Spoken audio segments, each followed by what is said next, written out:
Hello welcome students, আশা করি তোমরা সকলেই খুব ভালো আছো। জ্ঞানজ্যোতি কোচিং সেন্টার পক্ষ থেকে তোমাদের সবাইকে আর একবার স্বাগত। তো আমি মীরা ম্যাম, আমি আজ তোমরা যা এসকেবি ইউনিভার্সিটি আন্ডারে পড়ছো, তোমাদের সেকেন্ড সেমিস্টার মেজর 5 যে বেঙ্গলি পেপার রয়েছে, সেখান থেকে যে বিষয়টা নিয়ে আমি আলোচনা করব সেটা হচ্ছে, দেখবে অলংকার আছে তোমাদের সিলেবাসের মধ্যে। এই ভ্রান্তিমান অলংকার যে আছে, এই ভ্রান্তিমান অলংকারের সংজ্ঞা, উদাহরণ, বৈশিষ্ট্য নিয়ে কিন্তু সম্পূর্ণ বিস্তারিতভাবে আছে ক্লাস আমি তোমাদের সঙ্গে আলোচনা করবো এবং বুঝিয়ে দেবো। তোমরা কিন্তু অবশ্যই ভিডিওটি শুরু থেকে শেষ অবধি দেখার চেষ্টা করবে, ঠিক আছে? দেখো, প্রথমে সংজ্ঞায় চলে যায়। কি বলছে? প্রবল সাদৃশ্যবশত এক বস্তুকে অপর বস্তু বলে যদি ভ্রম হয়, তাহলে সেই ভ্রম যদি কল্পনায় চমৎকারিত লাভ করে, তাহলে তাকে কিন্তু অতিশয়োক্তি অলংকার বলা হয়। উপমেয়কে উপমান বলে ভুল হলে এই অলংকারের মধ্যে আমরা দেখবো, যে কারণে এই অলংকারের নাম হচ্ছে ভ্রান্তিমান অলংকার। ঠিক আছে, সংজ্ঞাতে কিন্তু তাই বলছে যে মানে কি, ভ্রান্তি হবে, আমাদের মধ্যে কিন্তু একটা ভ্রান্তি তৈরি হবে। যখন আমি তোমাদের অলংকারের ক্লাস করাই তখনই বলি দুটা বিষয় ভালো করে খেয়াল রাখবে, যেখানে একটা হচ্ছে উপমেয় আর আরেকটি হচ্ছে উপমান। ঠিক আছে, তো এখানে কি বলছে যে প্রবল সাদৃশ্য মানে এই দুটো বস্তুর মধ্যে এমন সাদৃশ্য থাকবে যেখানে উপমেয়কে আমাদের উপমান বলে একটা ভুল তৈরি হবে, মানে ভ্রান্তি তৈরি হবে। ঠিক আছে, তখন সেটাকে কিন্তু আমরা বলতে পারি যে ভ্রান্তিমান অলংকার।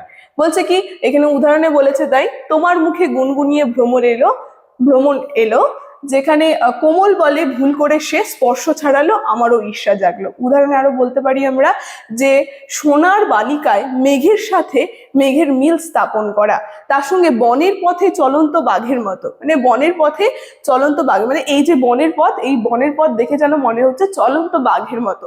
মানে এই যে আমাদের একটা ভ্রান্তি তৈরি হয়, তখন যে অলংকার তৈরি হয় সেটাই কিন্তু আমরা ভ্রান্তিমান অলংকার বলে থাকতে পারি। আর অন্যান্য উদাহরণে কিন্তু এখানে বলেছে যে কালো মেঘের মনে হলো যেন শিয়ালের দল, মানে কালো মেঘদের দেখে মনে হচ্ছে যেন এটা শিয়ালের দল। এই যে উপমেয়কে উপমান বলে আমাদের একটা যে ভ্রান্তি তৈরি হচ্ছে, তখন কিন্তু এটা ভ্রান্তিমান অলংকারের মধ্যে চলে যাচ্ছে। তার সঙ্গে দেখো কি বলছে, চাঁদের আলোয় মনে হলো যেন রূপোর ঝর্ণা, মানে চাঁদের আলো, সেই চাঁদের আলো দেখে মনে হচ্ছে যে রূপোর যেন ঝর্ণা বইছে। ঠিক আছে, তো এই যে আমাদের একটা মনে হচ্ছে বা একটা যে ভ্রান্তি যাচ্ছে, মনে একটা সংশয় যাচ্ছে, সেটাকে কিন্তু আমরা বলতে পারি এই ভ্রান্তিমান অলংকারের উদাহরণ। তো এখানে দুটা উদাহরণ কিন্তু বলে দিল। তাহলে যদি এক লাইনে বলা হয়, যখন কোনো প্রবল সাদৃশ্যের জন্য, দুটা বস্তুর মধ্যে প্রবল সাদৃশ্যের জন্য আমাদের সেই উপমেয়কে উপমান বলে একটা ভ্রান্তি তৈরি হচ্ছে, ঠিক আছে, বা একটা ধারণা তৈরি হচ্ছে, তখন সেটাকে কিন্তু আমরা ভ্রান্তিমান অলংকার বলে থাকবো। সেখানে কিন্তু বেশ কয়েকটা সংজ্ঞা আর উদাহরণ কিন্তু দিয়ে দেওয়া আছে। একটু এই ভ্রান্তিমান অলংকার যে রয়েছে, এখন এর বৈশিষ্ট্যতে চলে যায়। কি বলছে, এতে একটি বিষয়ের সাথে অন্য বিষয়ের সাদৃশ্য বা মিল স্থাপন করা হয়। এই যে ভ্রান্তিমান অলংকার যে রয়েছে, এর মধ্যে একটি বিষয় যে রয়েছে, একটা বস্তু, তার সঙ্গে আরেকটা বস্তুর সঙ্গে কি মিল স্থাপন করা হবে। তারপরে কি বলছে, প্রথমে মনে হতে পারে যে দুটি জিনিস এক, কিন্তু পরে দেখা যাবে যে আসলে সেই দুটি জিনিস কিন্তু আলাদা। মানে দুটো জিনিস দেখে আমাদের একই মনে হবে, কিন্তু পরবর্তীকালে আমরা যদি বিচার করি বাক্যটা আর কি পাঠ করে বা সম্পূর্ণ পড়ে, যে দুটো জিনিসের মধ্যে কিন্তু অনেক ভিন্নতা রয়েছে। তারপর তৃতীয় বৈশিষ্ট্য কি বলেছে, যেটা দেখে আমরা চিনতে পারবো এটা একটা ভ্রান্তিমান অলংকারের উদাহরণ, ভুল ধারণা বা ভ্রান্তির সৃষ্টি হবে, যেই কারণে এই অলংকারের নাম কিন্তু ভ্রান্তিমান অলংকার। যা সঠিক রূপে প্রকাশিত হয়, তার সঙ্গে ভুল ধারণা সৃষ্টি হয়, কিন্তু পরে কিন্তু সেটা সঠিক রূপে প্রকাশিত হয়ে যায়। ঠিক আছে,